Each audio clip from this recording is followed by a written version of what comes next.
Sveiki. Kas manęs nepažįsta, tai mano vardas Dovilė. Ir šiandien siūlau pasikalbėti su kortom, taro kortom. Tai va. Savo vizijoje pamatykite skaičių. Galite užsimerkti, kad lengviau būtų pamatyti. Nuo 1 iki 3.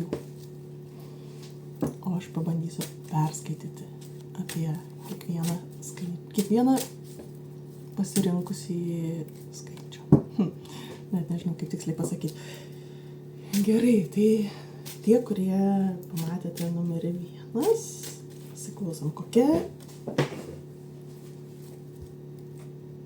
koks noras, apie kurį jūs net pats savo negalit pripažinti lengvai, kurio jūs norėtumėt, tačiau tai laikote paslaptim. Žiūrėkim, kas jūsų viduje. Taip, ką jūs norėtumėte? Jūs norėtumėte pasakyti savo artimiems ir tiems, kuriuos jūs mylit, kad tikrai jūs mylit. Jūs norėtumėte būti labiau romantiškas, labiau atviras. Norėtumėte, kad mylimiem viskas sektųsi. To žinoma, net nepaslaptis, mes visi to norim. Bet, prasme, aš sakyčiau, jeigu kortos bando pasakyti, kad tai yra paslaptis, tai galbūt jums šiuo metu trūksta tos drąsos kalbėti, išreikšti jausmus. Būkit drąsūs, kalbėkit, sakykit viską, ką jaučiat, ką galvojat. Gyvenimas nėra ilgas ir būtina kalbėti atvirai, drąsiai ir parodyti, kaip mes mylim vienas kitą.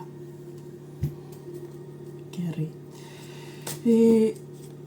Kas motyvuoja, kas užveda, kas užkuria ugnį jumyse? Pasižiūrėkim. Okay. Panašu, kad jūs kažkoks realistas. Mėgstat greitį, mėgstat judėti priekį. Reikia staigumo, reikia greitų sprendimų. Jeigu sustojat, tai greičiausiai sunku išjudėti iš vietos, bet jau kai išjudat, tai jums patinka priimti sprendimus greitai, daryti viską greitai ir netempiant gumos. Tai jūsų variklis ir tai jums suteikia energijos ir smagumo. Taip, pirmyn. Toliau. O kur yra jūsų sunkumai? Kas yra jūsų sunkumai? Ko jūs negalit lengvai įveikti? Pasižiūrėkim. Aha. Vis dėlto kažkoks tai sunkumas dar yra su uždarbiu, su pinigais. Jums galbūt sunku pasakyti, kiek jūs esat vertas, ko jūs esat vertas. Jūs dar tik mokotės įvertinti save, savo nuopelnus ir gali būti, kad trūksta pasitikėjimo. Panašu, kad trūksta dėl to, kad net ir taurių karalius, tas, kuris sako, kad drąsiai kalbėk, drąsiai sakyk, ką jauti. Tai lygiai taip pat tas galioja ir sakymui, kas mums priklauso šiame gyvenime, kiek mano darbas kainuoja, kiek tai, ką aš duodu pasauliui, kiek turi grįžti man ir kokią formą. Tai va, tai šito klausimu reikėtų padirbėti, išdrįsti. Ir ką aš galiu pasiekti? Pasižiūrėkim, ką aš galiu pasiekti. Aha. Galiu pasiekti vidinę ramybę, galiu surasti stabilumą, galiu pagaliau nuraminti savo protą ir pailsėti tais momentais, kai man nereiks skubėti. Aš galiu be jokios graužaties tiesiog klausytis paukščių čiulbėjimo ir man bus ramu. Aš galiu giliai pailsėti. Tai va, tai jūs galit nusiraminti galų gale ir pajausti stabilumą, pajausti tvirtą pagrindą po kojom. Gražu, pailsėkit. tais momentais, kada nenorit skubėti, tada nusiraminkit giliai. Ir būkit momente, nes tai irgi svarbu. Gerai, dabar pasižiūrėkim tuos, kurie neištraukia, tie, kurie savo vizijoje, savo vidiniame ekrane pamatė skaičių 2. Kokie jūsų yra paslėpti norai? Panašu, kad jums norėtųsi tokias laisvės, galbūt jūs šiuo metu esat pernelyg įklimpęs į buitį, į šeimą, į rūpesčius su vaikais, su vyru, su namais. Gali būti, kad jums reikia laiko vienam ir gal tai yra sunku pripažinti. Žinot, vaikai, aš nuo jūsų pavargau ir aš noriu pailsėti, man reikia laiko savo, aš noriu pabūti vienas. Tai gali būti jūsų visai slaptas noras, nes iš tiesų pasakyti saviem, kad duokit man ramybę galų gale, tai nėra taip lengva. Taip, bet tai nėra blogai, mes būdami vieni, mes išgirstam save galbūt geriau, pasipildom ir pailsėję, atsigavę, mes grįžtam su naujom jėgom, su daugiau jėgų, taip kad tai šeimai nebus jokio nuostolio, jūsų namam nieko jie nepraras, jei jūs ištrūksit ir pailsėsit, ir atsigausit, ir nuveiksit tai, ką norit, ir grįšit pilnesnis, parnešit į namus dar daugiau savęs, geresnio savęs, atsinaujinusio, pailsėjusio. Gerai, kokia motyvacija, kas jūs veda, kas jūs priverčia atsikelt ryte iš lovos? Kelionės, kelias, tai, kad jūs galit padaryti tai, kas suplanuota, netgi jeigu ir su trukdžiais, bet, prasme, jūs esat jūsų savo gyvenimo vairuotojas.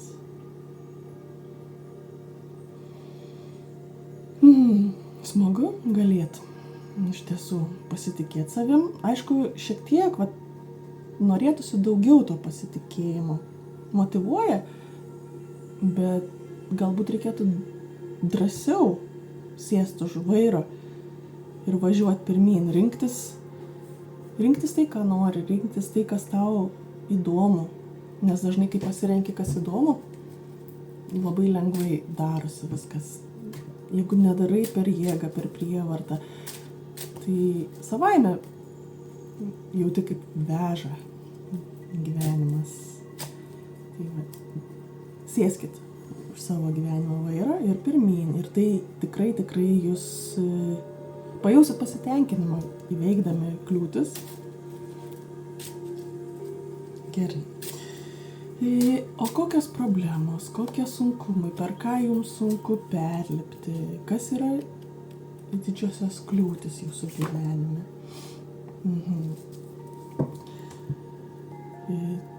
Kliūtis priėmus sprendimą sulaukti rezultato. Kliūtis, tarkim, kada aš investuoju savo laiką, savo resursus, pinigus, dėmesį. Ir jis negrįžta, grąža negrįžta taip greit, kaip norėtųsi. Tenka laukti, kartais iš viso nieko nesulaukia. Tai jums yra ganėtinai sunku su kantrybė, sakyčiau. Galbūt per daug tikitės prieš kažką pradedant ir rezultatas dėl to nedžiugina. Kartais reikia suprasti, kad mes daug pražingsniuojam į įvairias pusės tik tam, kad rastumėm būtent tą kelią ir pabandom vieną, pabandom kitą, kad ne viskas gali atnešti rezultatų.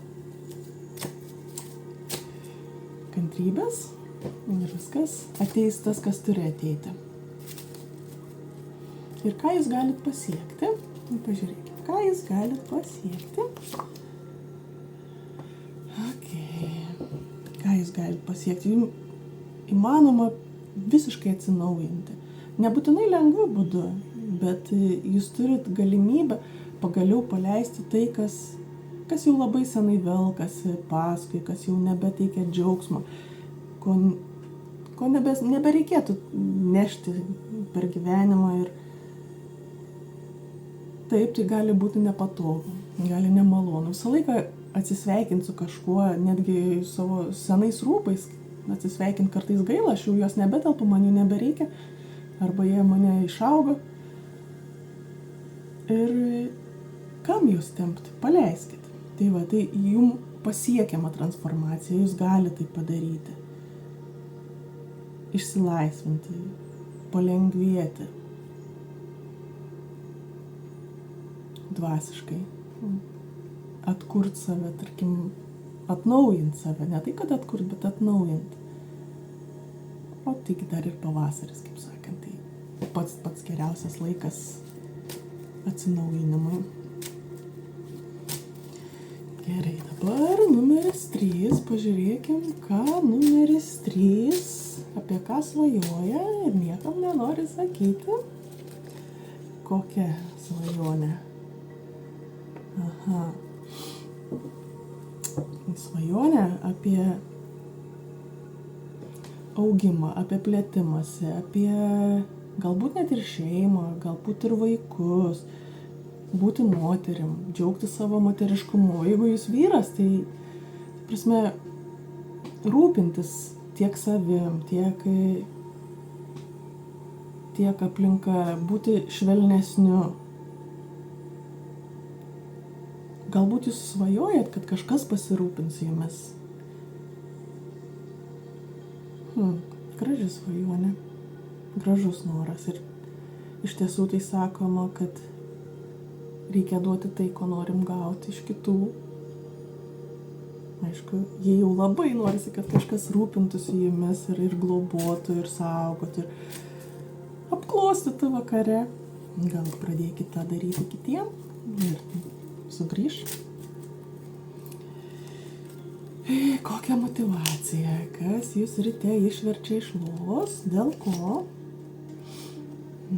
Namai, buitis, pinigai, uždarbis ir gal netgi pareigos. Tai turbūt ne pats maloniausias dalykas, dėl ko norisi verstis iš lovos, bet darbai, namai, visų kampų laikymas. Jums tai labai svarbu ir gal net kažkiek ir užknisa, bet reikia, rytai tokie jau yra, reikia. Tai va, jūs greičiausiai keliatės iš ryto ir motyvuoja jūs žodis reikia. Gal dėl to jums ir trūksta rūpesčio, kad kažkas pagaliau nuimtų nuo jūsų tą visą sunkumą ir kažkas išspręstų viską už jūs, kad duotų atsikvėpti. Gali būti. O kas yra sunkiausia jums?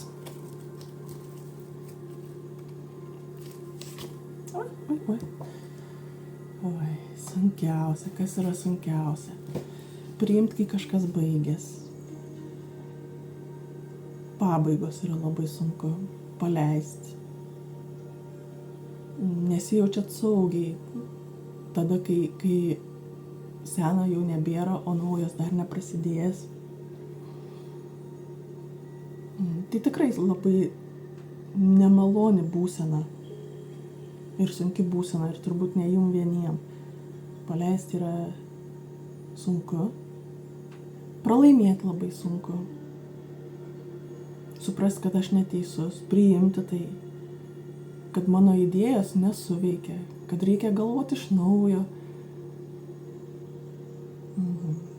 Gal žiūrėkite viską lengviau? Paprasčiau. Viskas nesitęsia taip ilgai, tai būna kitaip, lengviau.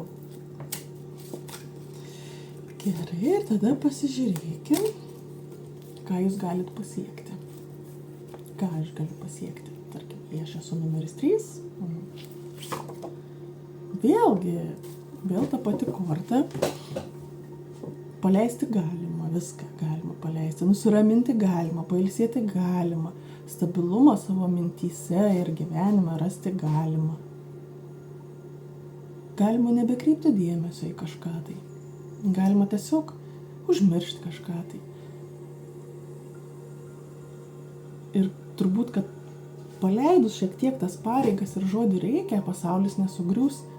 Taip kad galima, jūs galit pailsėti, atsipalaiduoti. Nereikia laikyti visų 4 kampų ir nešti ant savęs kaip sraigį savo visų namų ir viso savo gyvenimo. Nebūtina. Niekas niekada nesugriuvo ir dabar nesugrius. O jeigu sugrius, tai vadinas nebuvo ir tvirta. Taip kad duokit savo laiko, kai jo norisi, kai jo reikia. Ir pirmyn. Tai va, tai mano pirmas video ir labai nedrąsu ir aš dar visiškai nemoku savęs matyti. dar niekada nekalbėjau į telefoną, būdama viena namie. Tai labai įdomi patirtis, mokaus, treniruojas, nes man tai labai įdomu, labai patinka ir norėčiau tai daryti toliau. Tai va, labai lauksiu jūsų nuomonę, ką jūs apie tai galvojat, ką reikėtų pataisyti, ką galėčiau kitaip padaryti ir kokiom dar temom galima būtų pakalbėti. Dėkui, kad išklausėt.